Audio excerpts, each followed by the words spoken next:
Xi Jinping visits Wuhan, epicenter of coronavirus outbreak, as temporary hospitals close.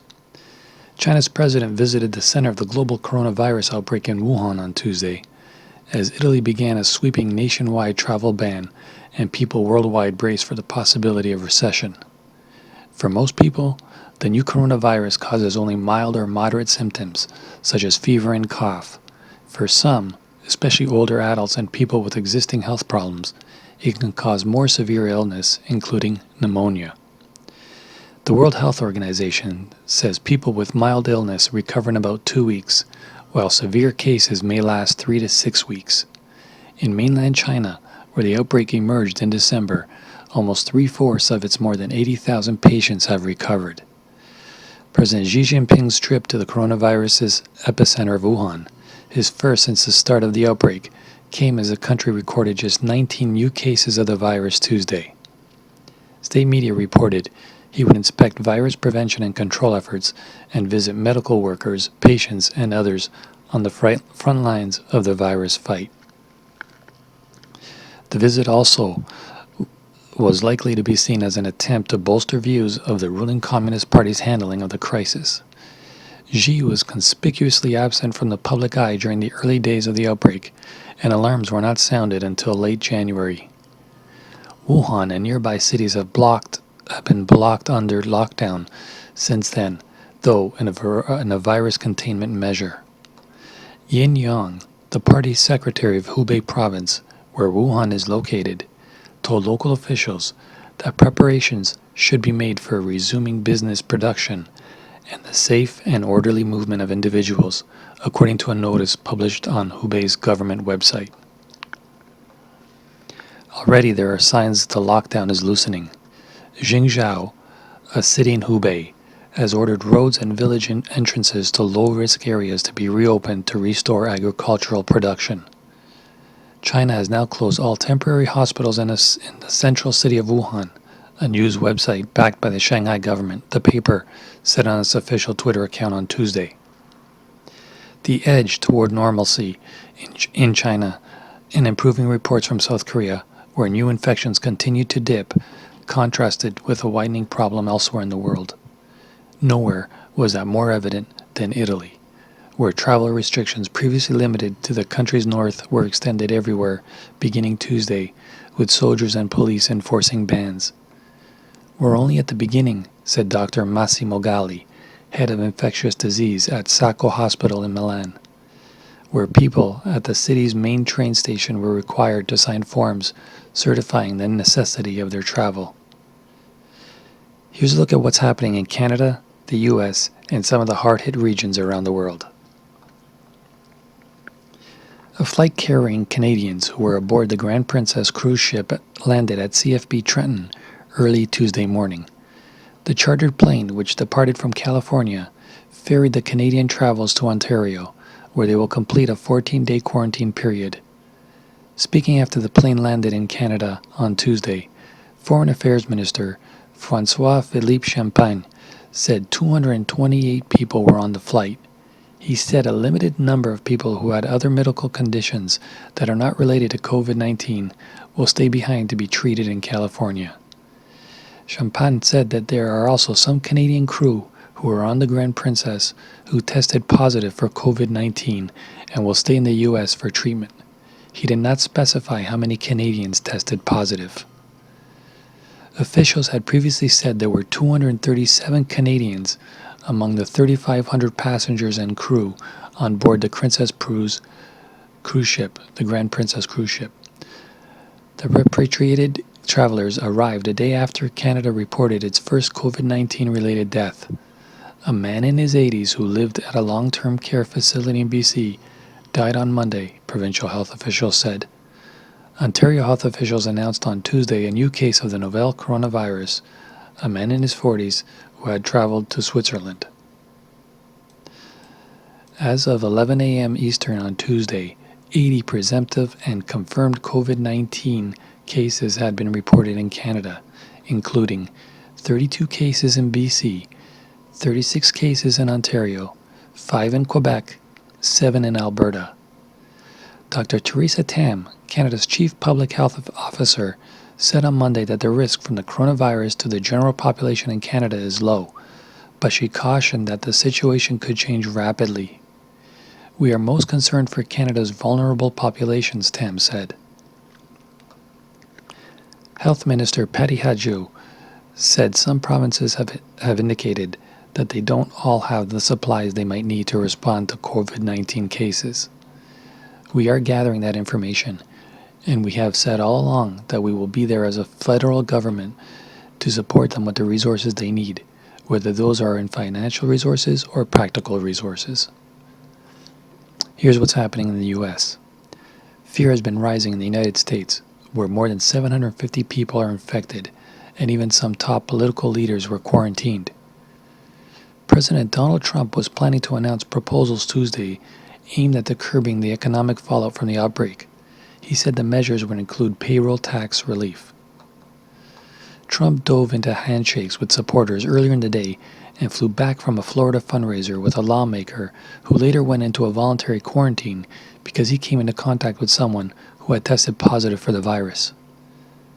Trump's incoming chief of staff, too, went into quarantine, also stemming from concerns that an infected person attended a conservative party political gathering. Here's what's happening in Italy and Europe. The Italian government is assuring its citizens that supermarkets will remain open and stocked after panic buying erupted after broad antivirus measures were announced nationwide, sparking overnight runs on 24-hour markets. Some 9,172 people were infected in Italy, and 463 have died, and there was a growing sense the numbers would only worsen. Shoppers lined up overnight outside a Rome Carrefour to stock up after the government extended restrictions on movement from hard-hit northern Italy to the rest of the country. Some shoppers wore masks as they waited with their carts to be allowed into a store a few at a time. Premier Giuseppe Conte's office issued a clarifying statement after he signed the new decree in late Monday, stressing that movement outside homes for normal necessities such as grocery shopping will be allowed, as well as for work or health reasons. The statement said runs on supermarkets were contrary to the intent of the new decree, which aims to prevent Italians from congregating. The government assured citizens that markets would be regularly supplied. However, hard-hit Italy got a reminder that most patients ultimately recover from the illness. A 38-year-old man who was Italy's first coronavirus patient was moved out of intensive care for the first time since testing positive. In France, the death toll from COVID-19 has risen to 30. Poland, which is reporting 17 cases, moved to cancel all mass events.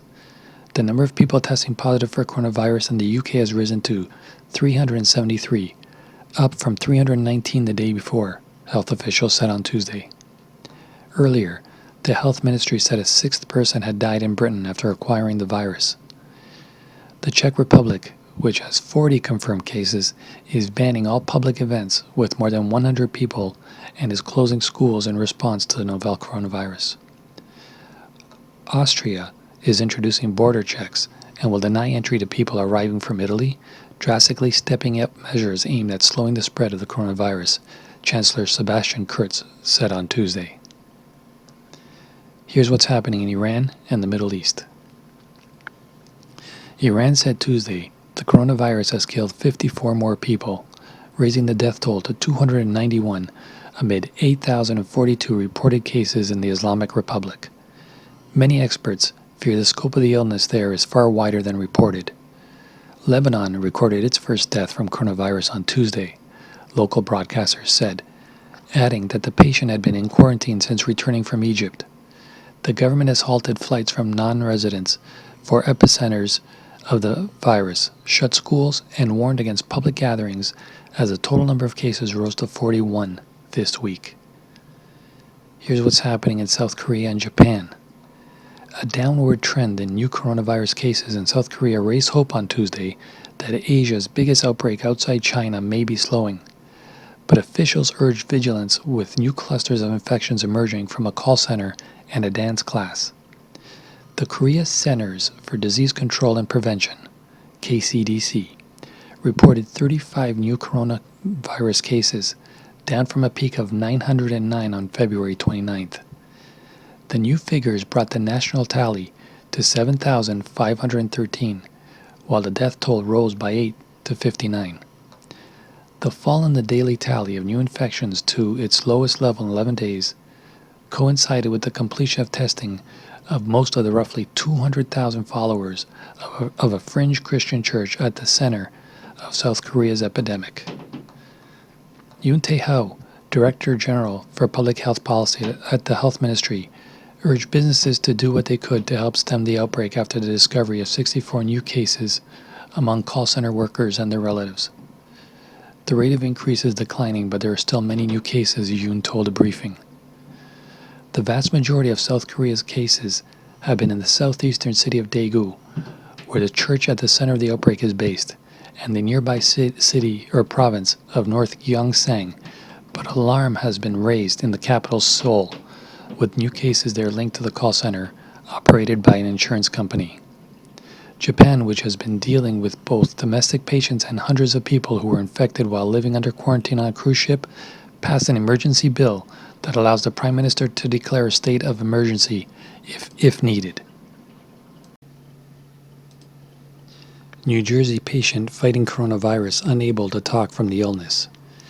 The New Jersey healthcare worker, who was the Garden State's first coronavirus case, says he's unable to talk because his body is still too exhausted from battling the dangerous bug. My lung is still too weak.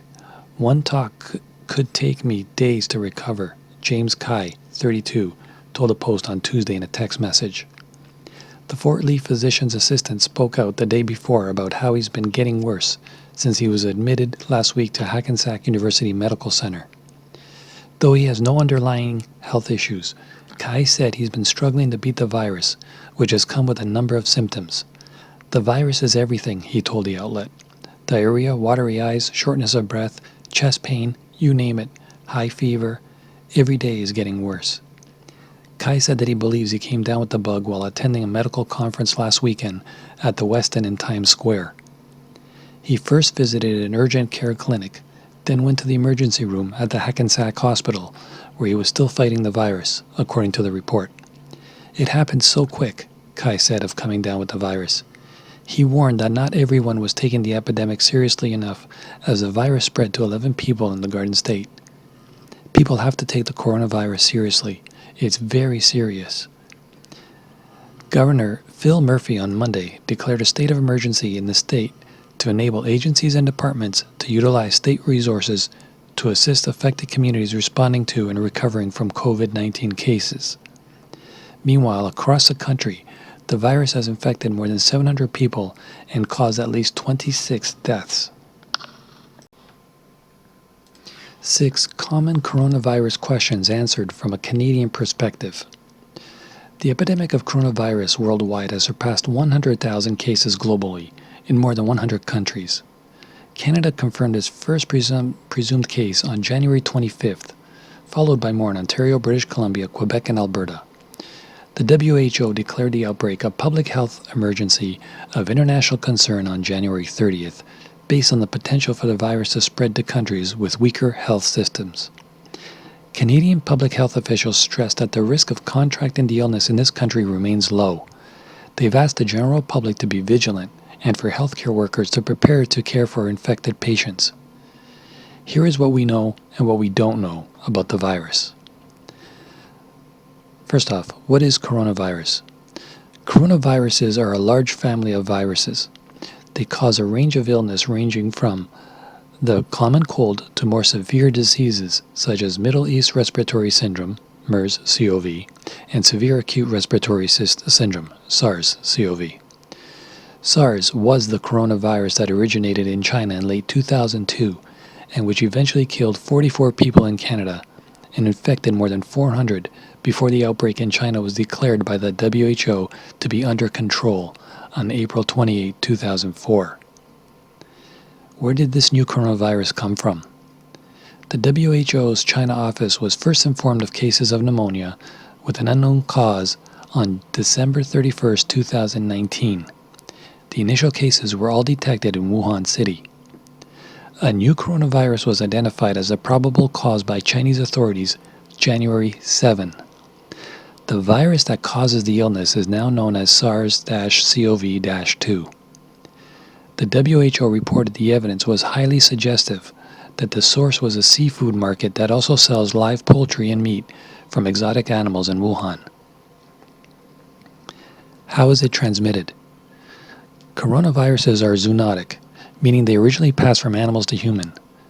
But some, like this one, can also pass directly between humans. Chinese scientists confirmed that there has been human-to-human transmission of the virus among close contacts, such as family members. It's unclear how easily the virus is transmitted between people. According to the Centers for Disease Control in the U.S., coronaviruses are most commonly spread by coughing or sneezing, close personal contact, such as shaking hands, or touching an object or surface with the virus on it, and then touching your mouth, eyes, or nose.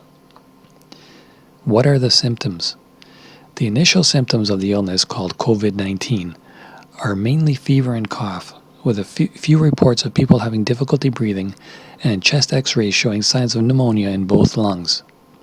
According to the WHO, signs of infection can include respiratory complaints, fever, cough, shortness of breath, and breathing difficulties.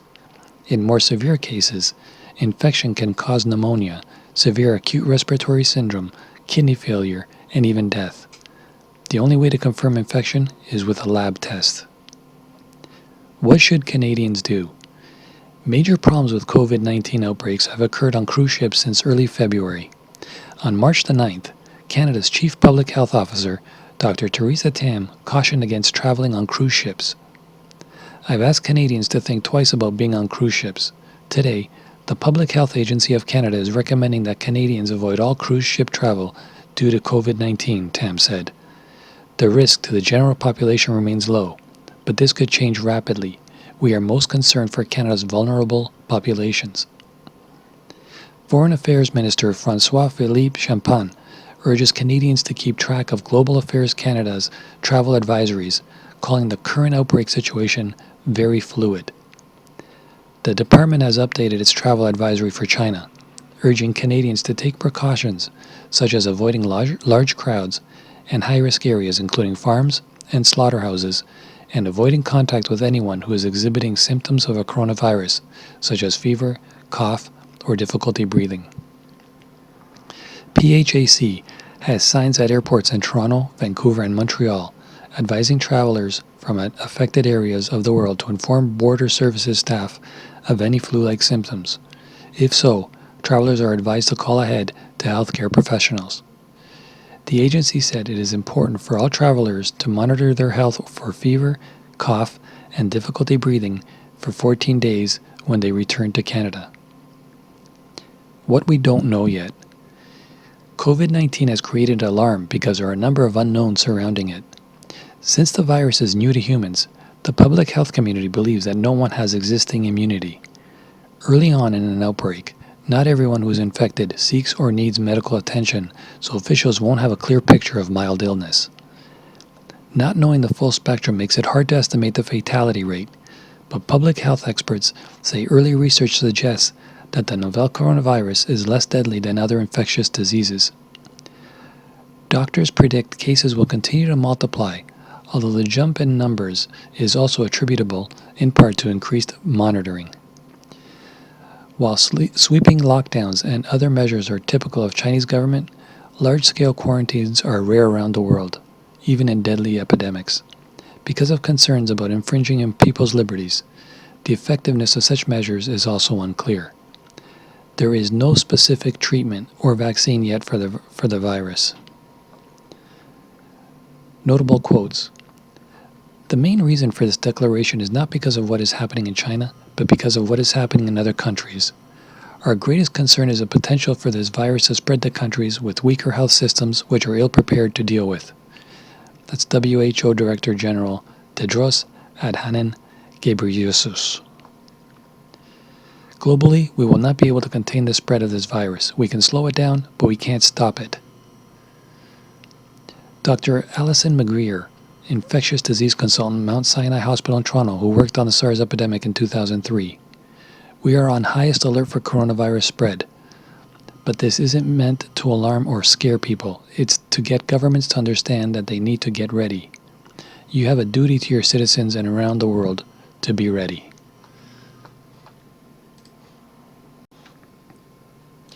Meanwhile, back in Italy, we don't have any time. Our habits have to change right now. We must give things up for Italy.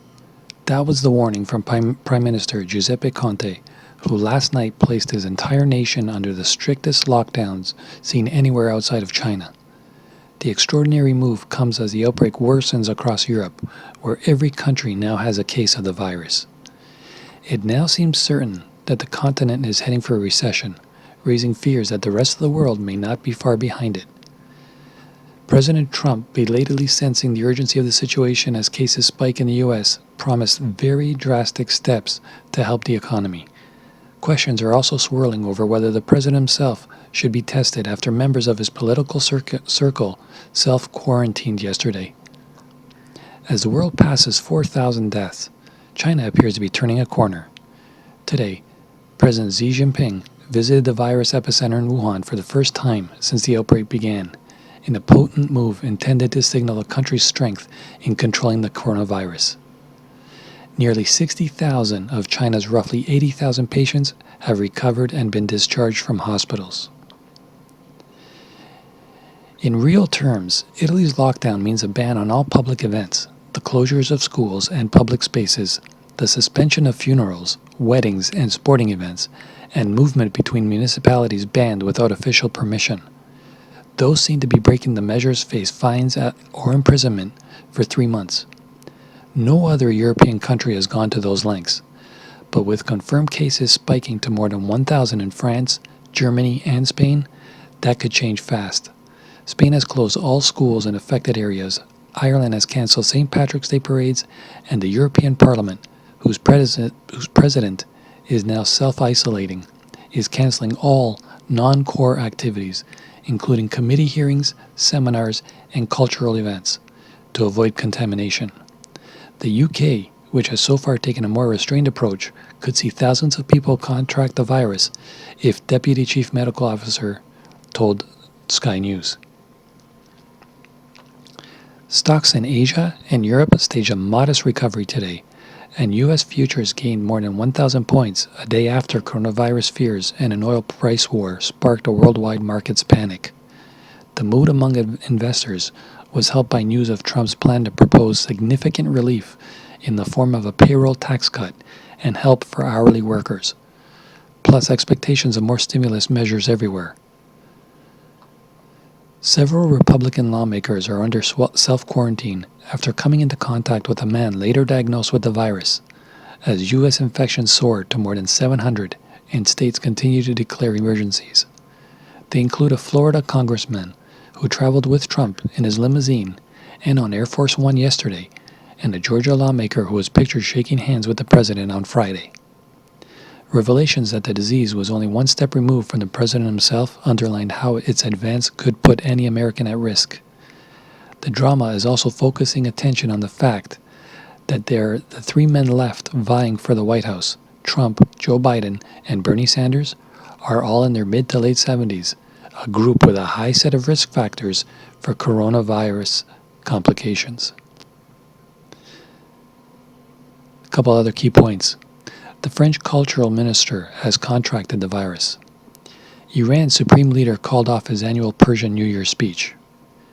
2 classic television game shows, Wheel of Fortune and Jeopardy, will go without studio audiences.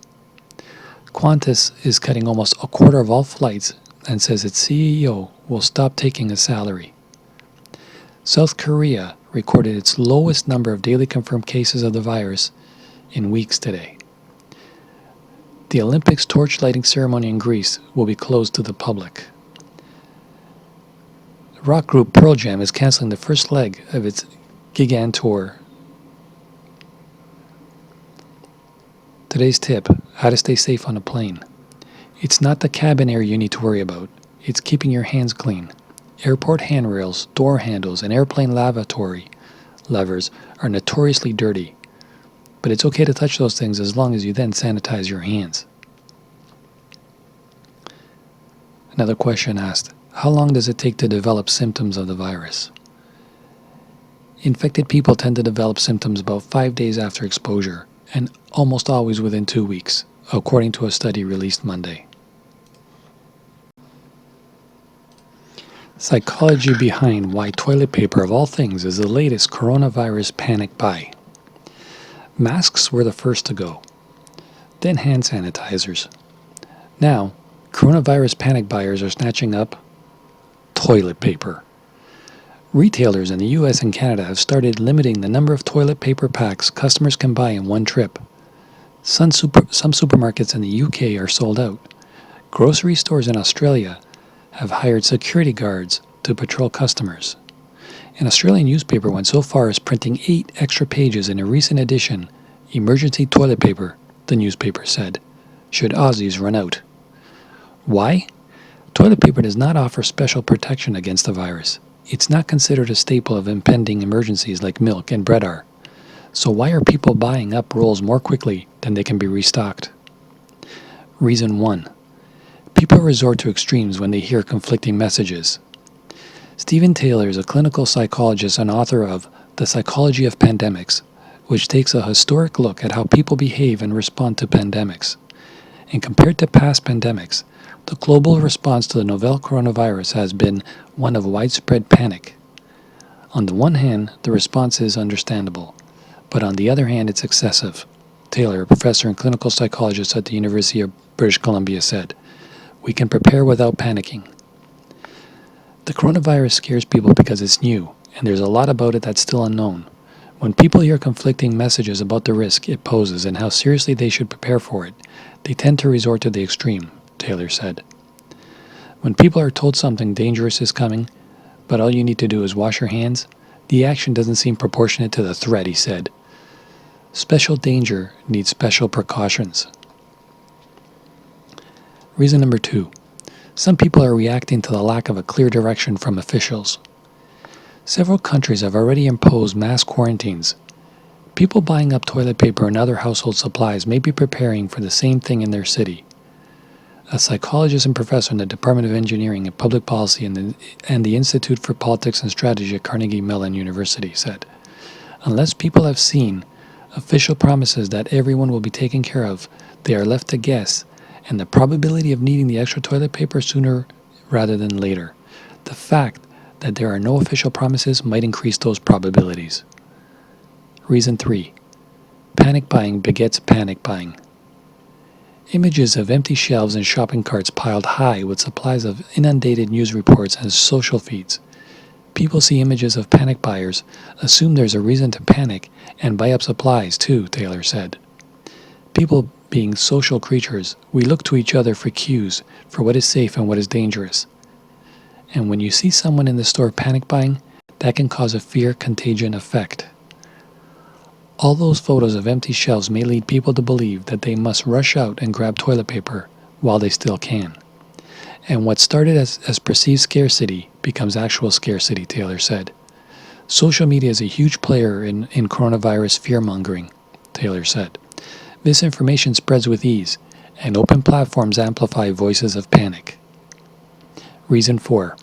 It's natural to want to over-prepare. There may be some practicality in stocking up, says Frank Farley, a professor at Temple University and former president of the American Psychological Association. With the CDC and other international health agencies now advising that certain populations should stay home and avoid contact with other people or crowds, it's natural to want to prepare, he said. The coronavirus is engendering a sort of survivalist psychology where we must live as much as possible at home and thus must stock up on essentials, and that certainly includes toilet paper. After all, if we run out of toilet paper, what do we replace it with? You'll be spending money on toilet paper at one point or another. The only extra costs are the hassle of doing it sooner rather than later, contending with long lines and having difficulty finding it. Since they'll eventually use the toilet paper, the analysis is different than if they'd bought something they would likely wouldn't use, like a perishable item. The U.S. Department of Homeland Security advises Americans to keep at least 2 weeks' worth of food, toiletries, and medical supplies on hand anyway, But Taylor said most people don't. So when health officials publicly advise to stock up, they may take it to the extreme. Reason 5. It allows some to feel a sense of control. The people who are stocking up on supplies are thinking about themselves and their family and what they need to do to prepare. Taylor said not healthcare workers, sick people, or even regular folks who might run out of toilet paper sometime soon. It's all due to this wave of anticipatory anxiety, Taylor said. People become anxious ahead of the actual infection. They haven't thought about the bigger picture, like what are the consequences of stockpiling toilet paper. But people only act that way out of fear. Fischoff said that preparing, even by purchasing toilet paper, returns a sense of control to what seems like a helpless situation. Depending on how people estimate the chances of needing the toilet paper, the hassle might be worth it, he said. If it gave them the feeling that they had done everything that they could, it might free them to think about other things than the coronavirus. One last brief summary before we end the video. Just before I do tell you the last summary, just want to say if you are new to the channel and if you like this kind of info, don't forget to subscribe. Do smash that like button and remember to hit the bell notification icon so you will be notified each and every time I post a new video, which is daily. And always leave a comment in the comment section below. We're here to help each other out. Let's not promote any hate or bashing of any kind. We're all here to help each other. All right? So, basic summary to end this video. The death toll from the coronavirus outside China passed 1,000 on Tuesday, as Italy recorded 168 deaths, its highest one-day toll. In the United States, the total number of confirmed coronavirus cases was up to 761 as of this morning, Tuesday, March 10th. But there are still concerns over a lack of testing kits in the country. New York Governor Andrew Cuomo deployed the National Guard to New Rochelle, the city at the center of the coronavirus outbreak in the New York metro area. The total number of COVID-19 cases in the UK jumped to 373 as of 9 a.m. this morning, up from 319 at the same time on Monday. A sixth patient in the UK died after testing positive for coronavirus. The man was in his early 80s and had underlying health conditions. British Airways and Ryanair have cancelled all international flights to and from Italy following the Italian government's decision to place the entire country on lockdown came into effect on Tuesday. The start of the UK peak of the coronavirus epidemic is expected within the next fortnight, England's Deputy Chief Medical Officer, Dr. Jenny Harry, said. She added that the UK would see many thousands of people contract the virus. A number of universities, including Harvard, NYU, and Trinity College Dublin, have moved lectures online in a bid to tackle the spread of the virus. Victims of race hate crimes in the UK have been urged to come forward after a Chinese student's jaw was dislocated in a street attack. The UN Refugee Agency made an urgent appeal for donations to help it tackle any outbreak of coronavirus among displaced people. And Greece announced it would shut down all schools and universities for 2 weeks in a bid to control the spread of the virus. As we can see, folks, it's not getting any better. It's only getting worse each and every passing moment.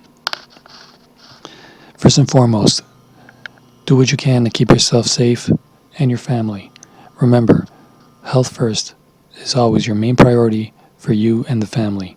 Don't worry about your work. Don't worry about, jobs and everything else. That's always going to be there. But you only have one life. You only have one family. Take care of each other. Respect one another. Peace and love as always. For now, this update is done. Mavakaga out.